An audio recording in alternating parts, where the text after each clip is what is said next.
আজকে আমি বানাবো ভিন্ন স্বাদের একটি লুচি। দেখুন, প্রথমে দুধটা কড়াইয়ের মধ্যে বসিয়ে দিয়েছি। দুধটাকে আমি জাল দিয়ে নেবো। দুধ থেকে নাড়াচাড়া করে নিচ্ছি, কারণ স্টিলের পাতলা কড়াই তো দুধটা ধরে যাবে নাহলে। দেখুন, আমি এখানে 200 গ্রাম মতন দুধ নিয়েছি। আপনারা যে যেরকম পারবেন সেরকম ইচ্ছা মতন নিতে পারেন। দুধটা আমি ভালো করে ফুটিয়ে নিচ্ছি। ফুটিয়ে নিয়ে ওর মধ্যে তালের মাড়িটা দিয়ে দেবো।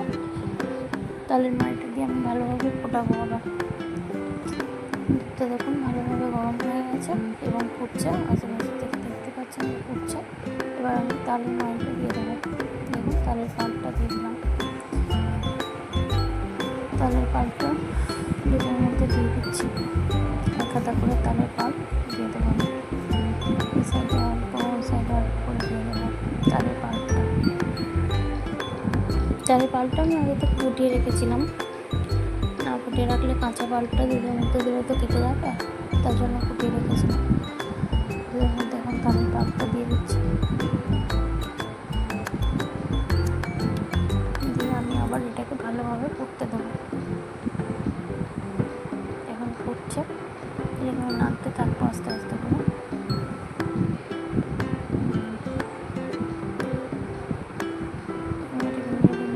ফুটিয়ে ফুটিয়ে মারবো। কনস্ট্যান্ট না ফোটাতে থাকলে, না নাড়তে থাকলে, নাও ফুটতে থাকলে এই দুধের কনসিস্টেন্সিটা আসবে না। ঠিক কনসিস্টেন্সিটা না এলে আমি লুচি করতে পারবো না। অনেকটা ময়দা বা আটা যাই দিই না কেন, আপনারা যাই দেবেন, সেটাই প্রচণ্ড পাতলা হয়ে যাবে, নরম হয়ে যাবে অনেক। দেখুন, এই দুধের সঙ্গে তালের পাল্পটাকে ভালোভাবে মিশিয়ে নিচ্ছি। হাতা দিয়ে নেড়ে নেড়ে মিশিয়ে নেবো। মেশানো হয়ে গেলে ফুটতে থাকবে। এটাকে আমি ফুটতে দেবো। প্রায় আমার এটা বানাতে সময় লেগেছে 8 ঘন্টা থেকে 40-45 মিনিট। 8 ঘন্টাই হয়ে গেছিলো, বাট আমি এটা যেহেতু অনেকটা বেশি থিকনেসটা আনিয়েছি, যার জন্য এটাকে অনেকে তাল ক্ষীরও বানায়, জানেন? অবশ্যই জানে থাকবেন আপনারা। তালের ক্ষীর একটা ফেমাস ডিশ, আমরা জন্মাষ্টমীর সময় খেয়ে থাকি।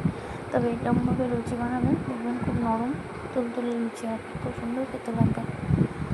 ভালোভাবে নাড়িয়ে দেখুন কতটা কমিয়ে নিয়েছে, ফুটতে ফুটতে মরে গেছে। এটা অনেকটাই কমে গেছে, আটা আটা ভাব এসে গেছে। এটা এবার আমি নামিয়ে ঠান্ডা হতে দেবো। দেখুন, জলের ভাবটা আর নেই, জলটা পুরোপুরি নষ্ট হয়ে গিয়ে একদম একটা চটচটে ব্যাপার এসে গেছে। এখন আমি এটাকে নামিয়ে ঠান্ডা হতে দেবো।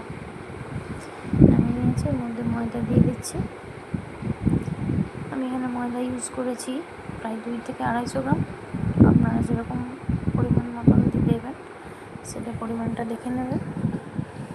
এরকম রাখলে পরিমাণটা আপনাদের ঠিকঠাক হবে। ময়দাটা দিয়ে নিয়েছি। এবার এটাকে নাড়ানাড়ি করে মাখিয়ে নেব।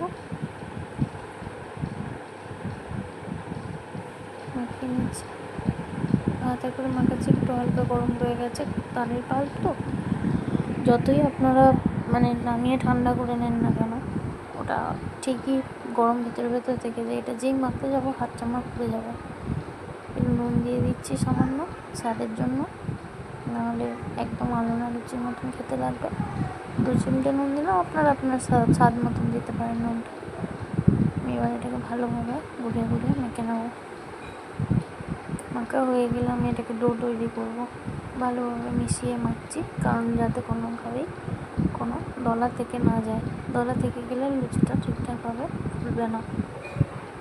ভালোভাবে নিয়ে মেখে নিচ্ছি। দেখুন, এটা অলমোস্ট হয়ে গেছে, মাখা কমপ্লিট। ডোটা দেখুন কীরকম নরম হয়েছে। কড়াইয়ের গায়েও সমস্ত পাল্পগুলো নিয়ে নিয়েছি, সুন্দরভাবে মেখে নিয়েছি। এই কনসিস্টেন্সিটা আসবে, এর থেকে বেশি নরমও হবে না, এর থেকে বেশি শক্তও হবে না।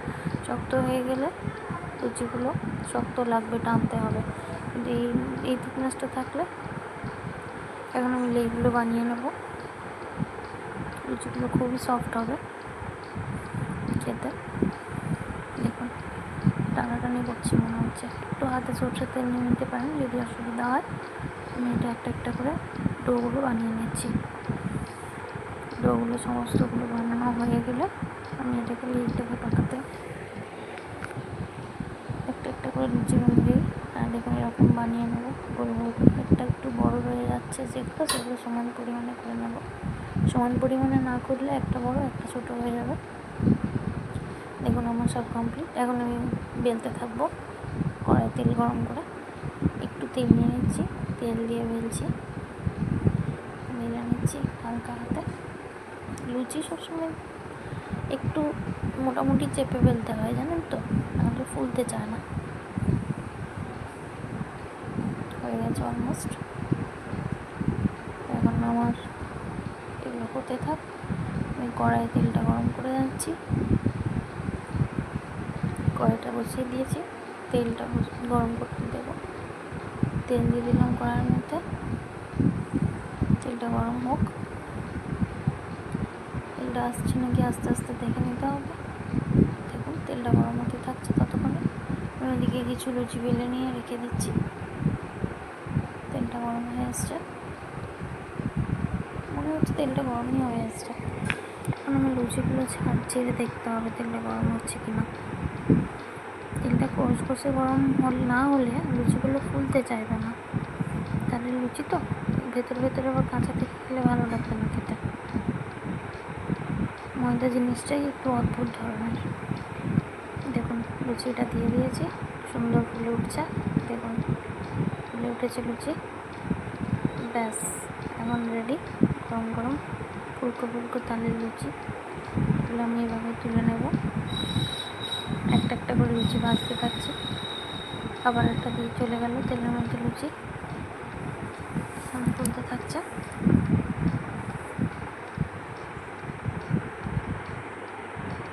তেলটা দিচ্ছে এটা গায়ে যাতে লুচিটা ফুলে। দেখুন কীভাবে এক সাইড থেকে ফুলে উঠছে। দেখুন পুরোটাই ফুলে গেল। এখন আমি এগুলো তুলে নেবো, একটা একটা করে ভাজবো আর তুলে নেবো।